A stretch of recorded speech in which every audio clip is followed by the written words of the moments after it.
هذا هو.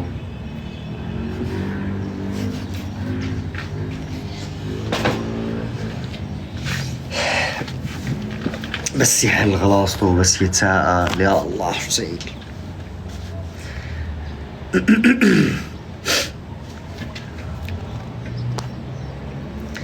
لك إذا أنتوا بتحبوني أنا بعشقكم والله.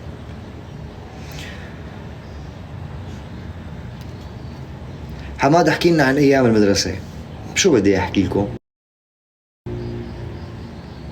شو بدي أقول لكم لما راحوا ولي أمري على المدرسة لما كنت صف رابع، اجى الأنسة قالت له لأخي، قالت له أقسم بالله بس يكون موجود النشواتي بالصف أنا ما بقدر أعطي درس